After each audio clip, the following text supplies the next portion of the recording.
La fin d'une grève froide qui aura longtemps paralysé le secteur des finances au Burkina Faso, le gouvernement et la coordination des syndicats ont trouvé un terrain d'entente. Le travail a convenablement repris ce mercredi. Le réseau est de retour, même s'il est balbutiant dans certains services. Dans ce 19h30, le constat et les explications du ministre de l'Économie, des Finances et du Développement, on en saura davantage sur le contenu de l'accord.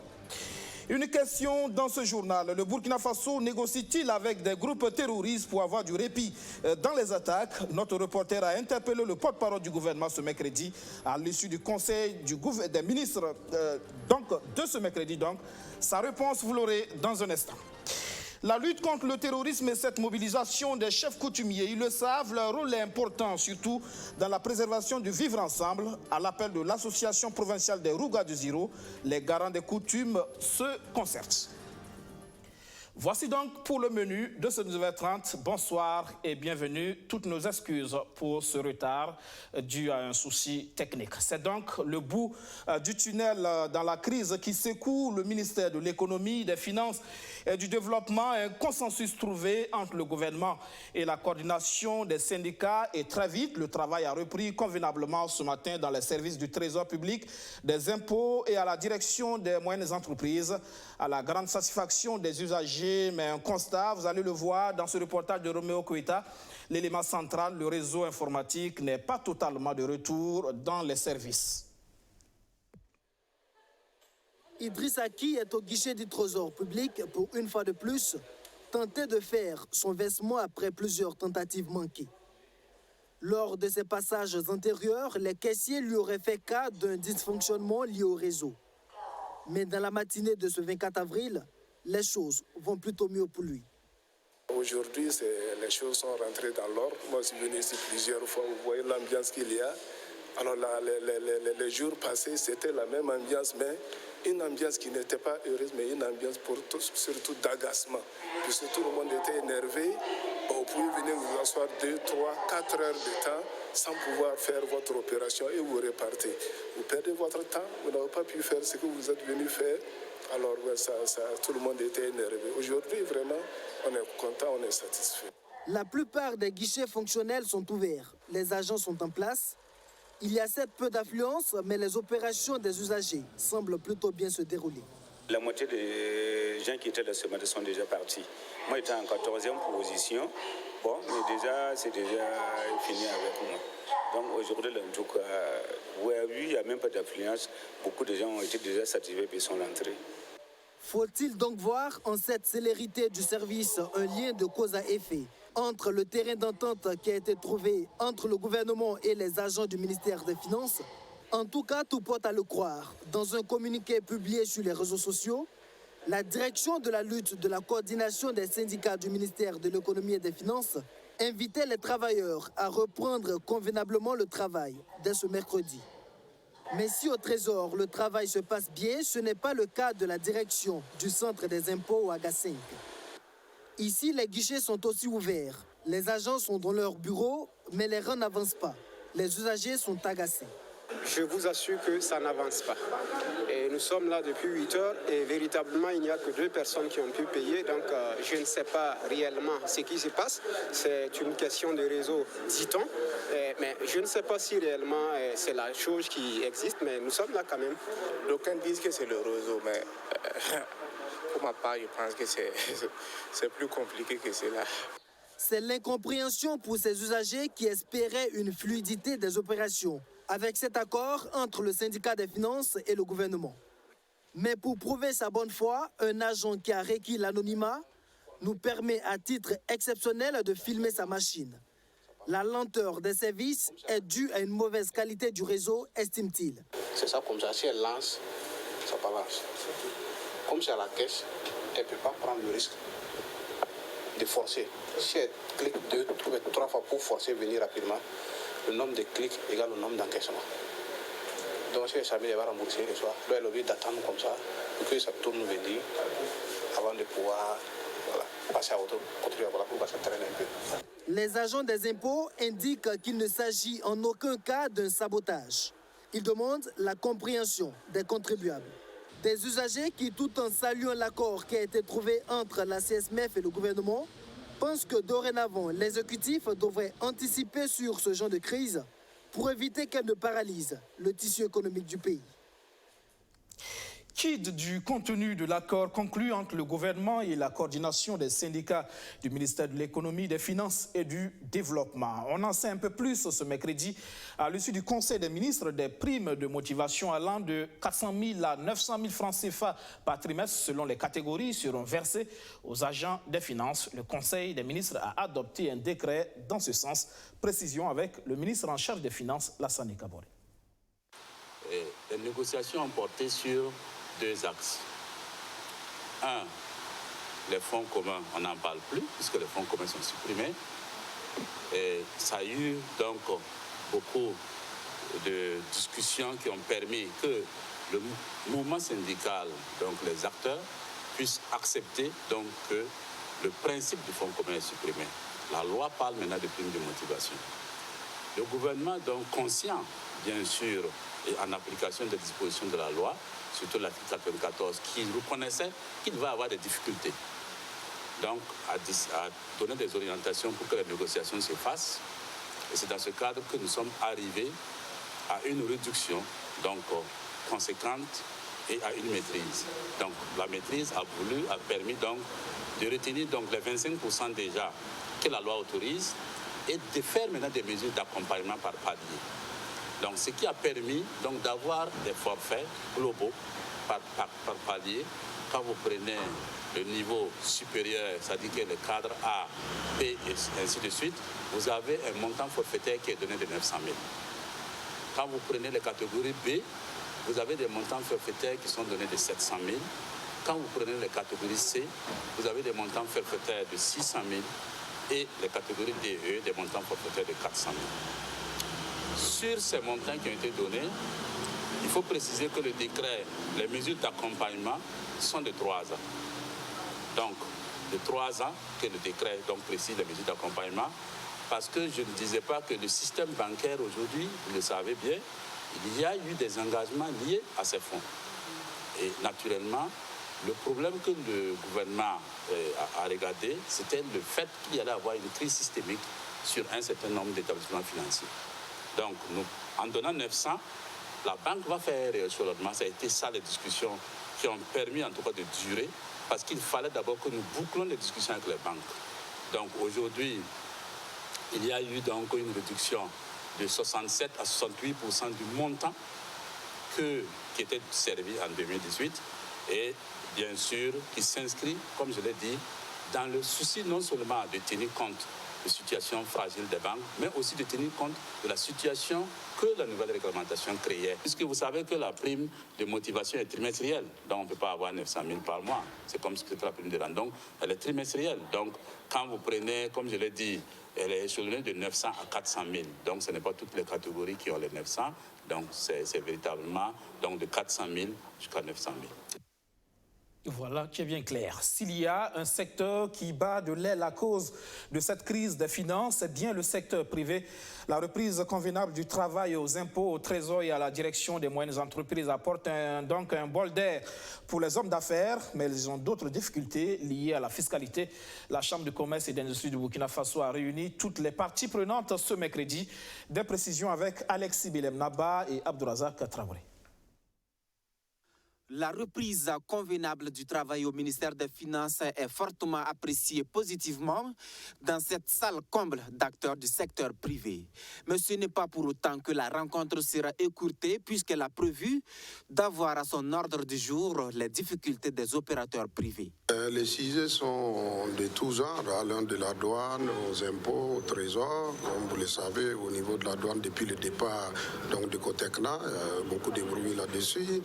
Et au niveau donc, des impôts avec la situation que vous connaissez des grèves des financiers, les trésors avec donc, notamment la dette intérieure. Alors c'est tous ces sujets-là qui ont été abordés. À l'issue, je pense que nous sommes satisfaits. Satisfait parce que de l'administration douanière en passant par la Direction générale des impôts et du trésor public, la fêtière du secteur privé a été convaincue.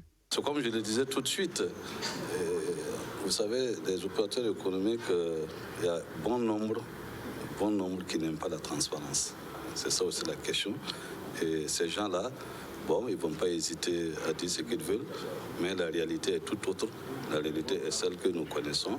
Ça veut dire que nous appliquons des textes. Nous sommes en partenariat avec les autres administrations douanières au niveau mondial et nous n'avons aucun intérêt à spolier qui que ce soit au profit du budget de l'État. Ça, c'est pas la question. D'abord, préciser la procédure en matière de traitement des dépenses publiques, où nous avons en tout cas interpellé les différents acteurs sur la qualité des dossiers et également sur le suivi des dossiers. Alors ensuite, nous avons invité l'ensemble des acteurs à contribuer de façon substantielle à la mobilisation des ressources pour nous permettre d'avoir suffisamment de disponibilité pour faire face aux engagements financiers de l'État. Et cette question qui intéresse les entrepreneurs privés, paieront-ils les pénalités dues à l'absence du réseau? Cet argument prétexté par les financiers pour ne pas percevoir les taxes, la Direction générale des impôts rassure. Alors, les échanges ont porté effectivement sur ces questions. Les opérateurs économiques sont venus pour payer des impôts compte tenu de la situation, ils n'ont pas pu payer. C'est vrai que le système génère des pénalités, mais l'administration est sensible à la question. Et donc, les problèmes qui ont été relevés vont être traités au niveau de l'administration. Et tout sera fait pour que personne ne puisse être pénalisé pour des choses qu'il n'a pas fait vraiment. La rencontre d'environ 3 heures à la Chambre de commerce et d'industrie de Burkina Faso a été l'occasion pour le secteur privé de souhaiter la pérennisation d'un tel cadre d'échange. Et voilà donc pour ce qui est de cette activité. Dans la matinée de ce 24 avril, des travailleurs de Sim Metal ont observé un mouvement d'humeur devant le siège de l'entreprise. Par ce mouvement, les travailleurs réclament l'amélioration de leurs conditions de vie et de travail, assurance maladie, paiement de divers primes et signature de meilleurs contrats de travail pour les employés. Voici l'essentiel des points de revendication. Arsène Konditamde. Le vendredi 19 avril dernier, ils avaient observé un arrêt de travail pour réclamer à leur employeur l'amélioration de leurs conditions de vie et de travail. Ce 24 avril, les travailleurs de Sim Metal ont de nouveau quitté leur poste. Une façon pour eux de mettre la pression aux dirigeants de l'entreprise pour un traitement diligent de leurs revendications. Ils réclament entre autres le paiement de primes de risque, la revalorisation salariale et une assurance maladie. Ça a commencé depuis fort longtemps. Ils n'ont pas accepté. Donc, tout ça, sincèrement dit, ça a trop duré maintenant. Aujourd'hui, maintenant, les gens ont mobilisé maintenant. Vendredi, ils disent non, qu'ils ne sont pas d'accord pour ça. Donc, on n'est pas d'accord pour ça maintenant. Maintenant, ils ont dit que non, si c'est le cas, de laisser maintenant. Aujourd'hui, qu'on va se voir. Hier, les gens ont travaillé ici. Si c'était pas là, les gens n'ont pas travaillé hier. Les gens ont travaillé, même actuellement, vous êtes là, les gens sont en train de travailler dedans. Mais l'entreprise ne veut pas arranger le problème des gens. Mais c'est pour cela que on est là, sincèrement dit, aujourd'hui. Ces travailleurs réclament également à leur employeur la signature de nouveaux contrats de travail. Les précédents étaient à durée déterminée d'1 an et les manifestants souhaitent désormais avoir des contrats à durée indéterminée. Sur l'ensemble des points de revendication, l'administration a apporté des réponses à quelques-uns. Concernant les primes d'ancienneté, nous allons calculer pour chaque employé en fonction du temps qu'il a passé dans l'entreprise. Ça sera calculé en fonction de l'ancienneté dans l'entreprise. Au niveau des congés payés, souvenez-vous que nous les avions déjà programmés. Cette année encore, c'est ce que nous faisons et en mai, vous aurez vos congés.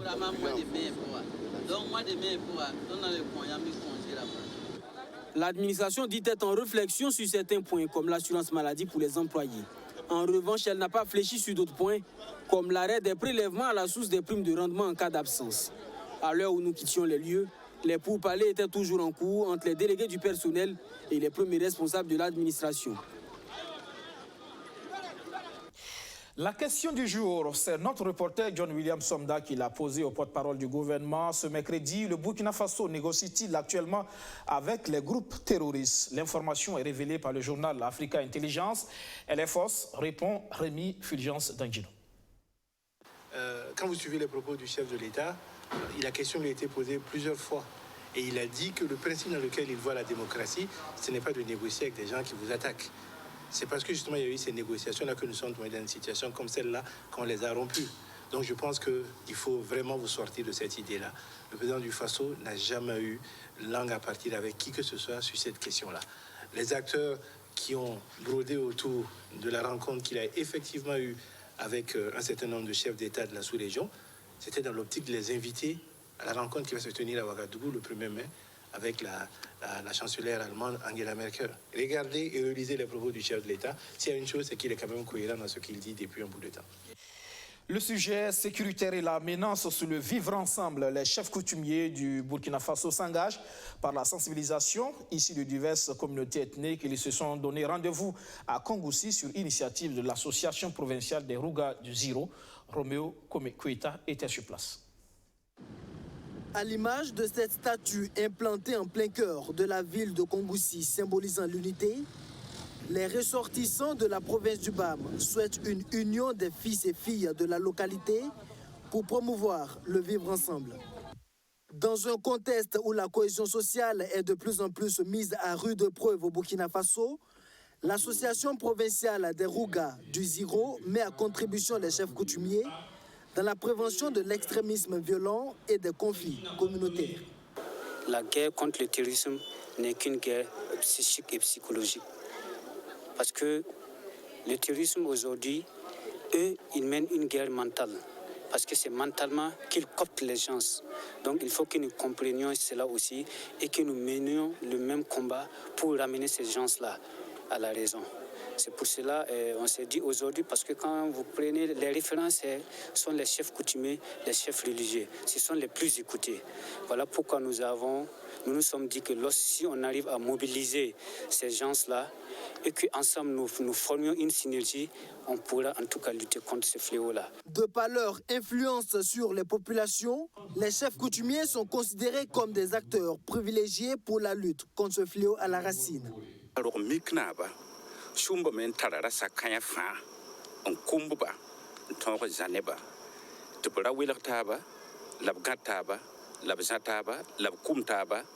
Titenga yinere data de kulle samida tayori soni yimbe be sa andunu mawbe tube de andunu na mbaa jo inde yimbo na kalda na pahamito ndira kulle go de kewta ko e bada de kewta ko. Dans le terrorisme, il y a toutes sortes de personnes, il y a toutes sortes de nationalités. Donc c'est à nous de nous unir contre ces gens-là pour empêcher que cet extrémisme violent-là prenne du terrain. Et comment on va pouvoir faire ça? C'est quand chaque chef va prendre conscience de cela et qu'il donne vraiment une sensibilisation honnête et concrète à ces populations. Lorsque les Mossi vont comprendre qu'en réalité, ils ne peuvent pas vivre sans les Peuls. Les Peuls vont comprendre que sans les Bobos, ils ne sont rien. Les Bobos vont comprendre que sans les Samo, ils ne peuvent pas avancer. Tous les fils du Burkina vont savoir que chacun a besoin de l'autre pour que le Burkina soit un pays rayonnant, pour qu'ensemble, on aille de l'avant. Il s'agit aussi de les inviter à inciter les populations à une franche collaboration avec les forces de défense et de sécurité.